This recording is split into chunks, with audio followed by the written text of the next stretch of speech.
Kenapa Pak Jokowi dan keluarga itu selalu diserang, selalu dijelek-jelekan, selalu dimusuhi? Simak video ini sampai akhir ya. Kalian pasti akan tahu kenapa. Nih. Salah satunya adalah aku tuh selalu dorong nanti teman-teman PSI kalau nanti udah masuk ke Senayan itu untuk dorong RUU perampasan aset, yang dimana koruptor itu dimiskinkan. Itu aku selalu tekankan itu. Aku selalu bilang ke mereka, perjuangin ini untuk pertama kali ketika kalian masuk, tapi ketika nggak bisa, itu kita lakukan secara internal. Maksudnya secara internal itu jadi ya di dalam partai, kalau amit-amitnya ada yang melakukan, kita rampas secara secara internal partai sendiri. Nah, gimana?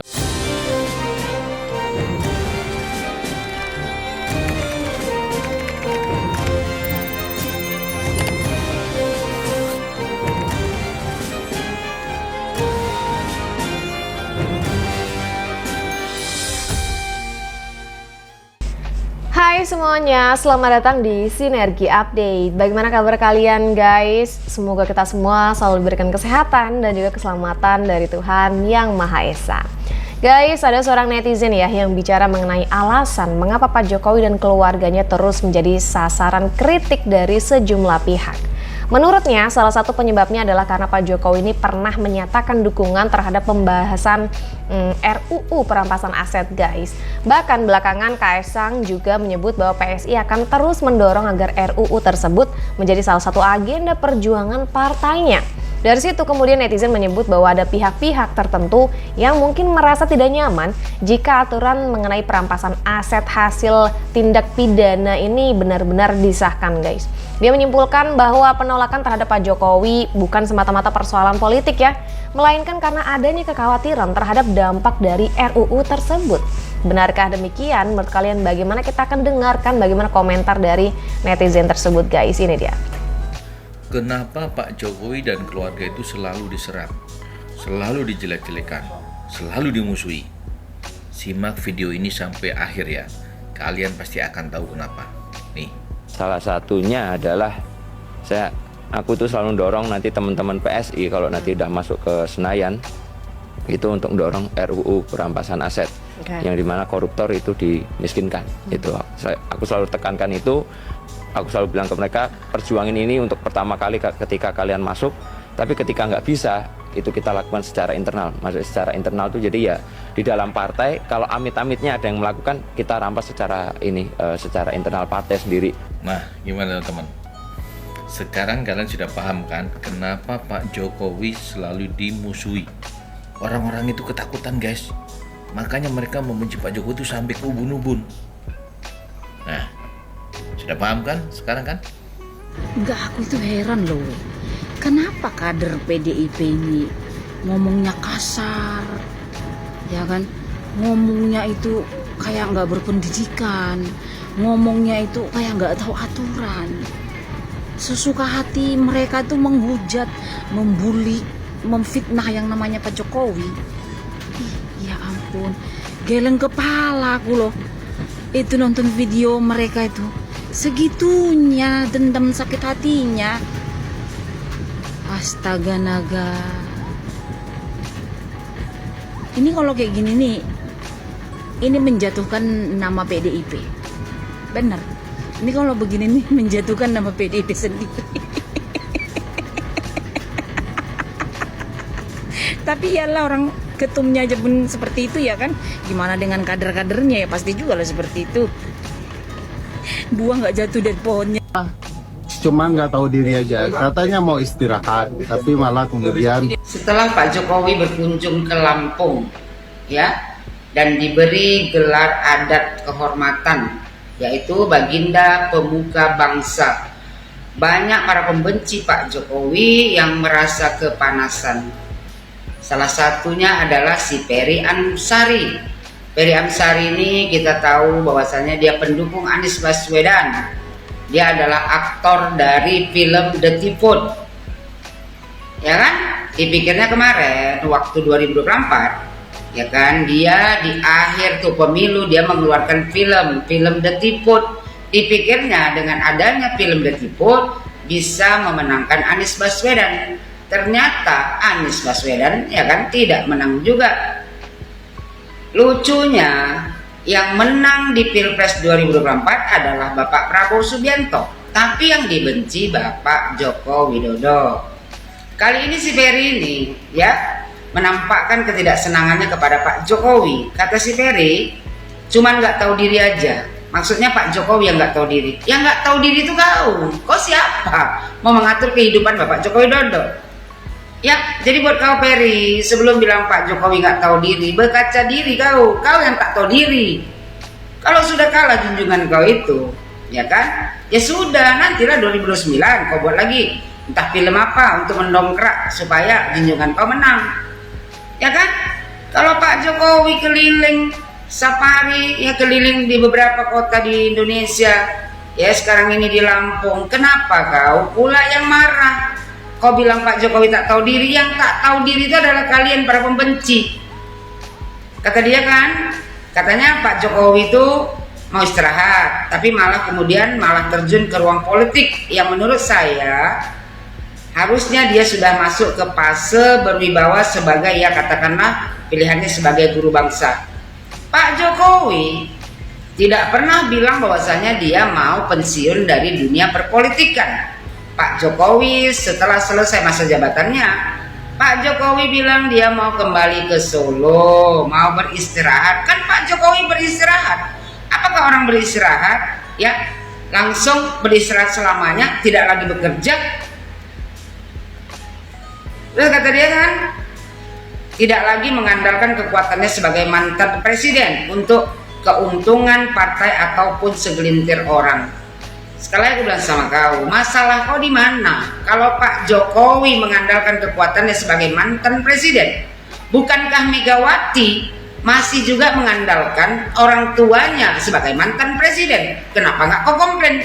Kenapa hanya Joko Widodo? Buang kebencian kau, ya?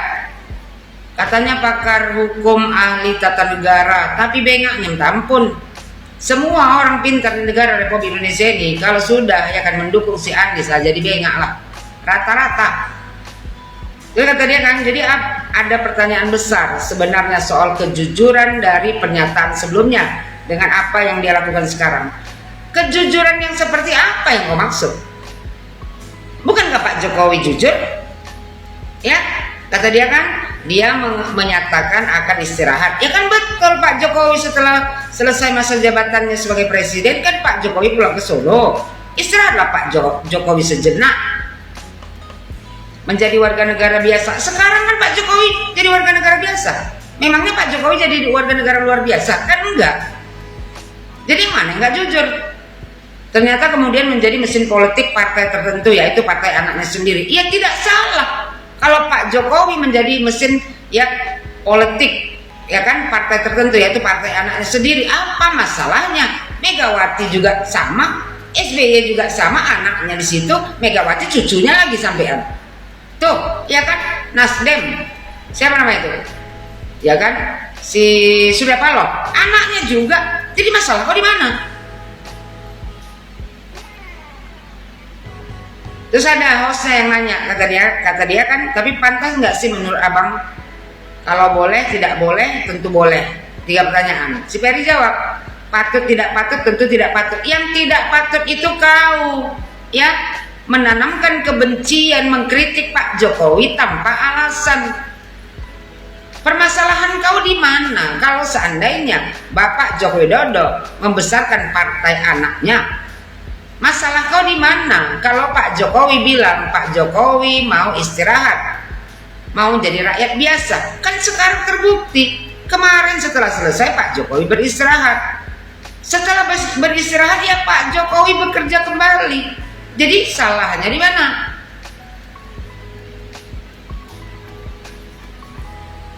Terus kata dia kan orang harusnya jujur dengan perkataan kan sedari awal. Sudah jujur Pak Jokowi dari awal. Pak Jokowi pulang ke Solo sebagai rakyat biasa, istirahat Pak Jokowi. Setelah Pak Jokowi beristirahat dan menjadi rakyat biasa, ya Pak Jokowi ingin membesarkan partai anaknya. Apa salahnya? Toh yang lain-lain juga sama. Udah aku bilang Megawati, SBY, ya kan, Surya Paloh. Kenapa kau pula bermasalah? Ferry, nah perkataan Jokowi ini yang selalu berbeda-beda. Hati kau yang berbeda, karena apa? Karena kebencian.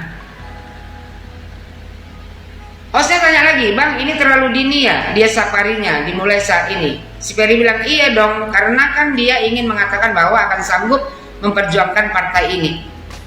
Pak Jokowi itu ya keliling Indonesia, ya kan, kalau dia mau mengenalkan PSI kepada rakyat Indonesia, ya tidak jadi masalah. Tidak ada hukum yang melarangnya di negara Republik Indonesia ini. Kalau panas sekali kau rasa, kau kalungilah, ya kan, kulkas di badan kau tuh, biar sejuk sedikit kau. Terus kata dia kan, dia butuh untuk partai ini dapat angka-angka yang layak akan masuk ke parlemen. Ya jelas lah, 2029 PSI akan masuk ke ya Senayan sana. Dan mudah-mudahan PSI bisa nantinya ya tuh membuat undang-undang perampasan aset bagi para koruptor yang sampai hari ini tidak juga dikerjakan oleh tuh orang-orang di Senayan sana. Terus kata si Ferry, sekaligus mau ngasih tahu berbagai pihak bahwa dia masih bekerja. Semua pihak pun tahu Pak Jokowi itu akan tetap bekerja, membantu pemerintah untuk ya memajukan negara Republik Indonesia ini dan memakmurkan rakyat Indonesia. Bukan kayak junjungan kau, ya munafik, pura-pura aja, ya kan, ngecat lah jembatan, habis itu numpang makan. Pak Jokowi nggak model kayak gitu, nggak seperti junjungan kau, salah pilih orang kau. Kata dia, termasuk kepada Presiden Prabowo lah gitu ya, Pak Jokowi nggak perlu juga bermuka-muka kayak junjungan kau itu, ya kan, kepada Pak Prabowo. Pak Jokowi tidak model orang yang munafik, penjilat kayak junjungan kau. Ya, Ferry Amsari, buang kebencian kau itu. Pendidikan kau tinggi, tapi ya kan otak kau tak ada. Fokusnya ke PSI untuk anaknya sendirilah. Ya kalau Pak Jokowi fokus ke PSI untuk anaknya sendiri ya wajar lah. Gak mungkin Pak Jokowi fokus ke PSI untuk kau. Kau siapa Pak Jokowi? Kan kau bukan siapa-siapa. Hanya sampah masyarakat yang suka membuat keributan. Joko Widodo kalau fokus ke PSI untuk anaknya wajar. SBY juga sama, Megawati juga sama. Bahkan Megawati sampai cucunya lagi. Nah, kenapa nggak kau komplain? Kenapa hanya Joko Widodo? Dari sini saja sudah kelihatan bahwasannya kalian para pembenci Pak Jokowi ini, ya, orang-orang yang katanya berilmu, tapi semuanya tidak beradab. Orang pendukung Anies Baswedan rata-rata kalau sudah mendukung Anies Baswedan lari ampernya. Yang ada ditanamkan hanya kebencian kepada Joko Widodo. Karena apa? Karena kalian tahu ikut andilnya Pak Jokowi memenangkan Prabowo Subianto di Pilpres 2024. Jadi bukan Pak Prabowo yang kalian benci, Pak Jokowi. Rakyat Indonesia pun tahu ya, mana orang yang baik, mana orang yang munafik. Jadi buat kau Ferry Amsari, sebelum merendahkan Pak Jokowi, ya berkaca diri. Sesungguhnya kaulah paling rendah di negara Republik Indonesia ini karena suka merendahkan orang lain. Yang kau bicarakan ini mantan presiden, sementara kau apa jabatan kau di negara Republik Indonesia ini? Tidak ada selain biang keributan. Ya, bertobatlah kalian semuanya yang membenci Pak Jokowi, ya kan? Terus tuh, PDIP selalu memojokkan tentang polemik ijazah Bapak Jokowi. Nah ini PDIP tak masalah Jokowi safari politik, tapi minta tunjukkan ijazah aslinya tanpa drama. Bukannya ketika Bapak Jokowi dulu menjadi wali kota Solo, Pak Jokowi diusung oleh partai PDIP. Jelas PDIP pun tahu berkas dari Bapak Jokowi, entah itu asli atau palsu. Kalaupun itu palsu, berarti itu tanggung jawab PDIP juga. Berarti PDIP yang memang memalsukan berkas-berkas tersebut. Ketika Bapak Jokowi menjadi gubernur Jakarta dan menjadi presiden 2 periode, itu pun Bapak Jokowi diusung oleh PDIP. Jadi kalau berkas-berkas itu memang palsu, berarti itu PDIP tanggung jawabnya. Nah, berarti PDIP yang harus bertanggung jawab dalam soal ini, bukan cuma Bapak Jokowi, tapi PDIP harus ikut bertanggung jawab. Jangan cuci tangan, jangan cuci tangan. Ini kalau palsu. Tapi saya percaya ya ijazah Pak Jokowi itu asli. Hidup Jokowi. Coba lihat, Pak Jokowi kan cuma nginjak kepala kebo. Tapi kok kenapa PDIP yang marah? Hah? Perilaku seperti raja ambisi keluarga. Maksudnya apa coba? Ini kan kerbau yang diinjak gitu loh, bukan kepala banteng, ya kan? Kok marah-marah coba lihat tuh. Aduh. Ya, ini baru fotonya, guys. Kemarin Pak Jokowi dapat penobatan apa gitu dari adat setempat ya. Yang diinjak itu kerbau, tapi kok banteng yang marah? Ini kenapa sudah? Coba guys, bagaimana tanggapan kalian? Tulis di kolom komentar. Hidup Jokowi. Oke guys, jadi seperti itu ya. Lalu bagaimana menurut kalian guys? Apakah dukungan terhadap RUU perampasan aset ini memang menjadi salah satu faktor ya yang membuat Pak Jokowi terus mendapatkan penolakan dari sebagian pihak elit politik guys? Atau mungkin menurut kalian kritik terhadap Pak Jokowi ini lebih ke banyak dipengaruhi oleh faktor-faktor politik yang lainnya? Silahkan tulis pendapat kalian di kolom komentar. Jangan lupa juga untuk like dan subscribe channel Sinergi Update. Sampai jumpa di video-video update lainnya. Bye!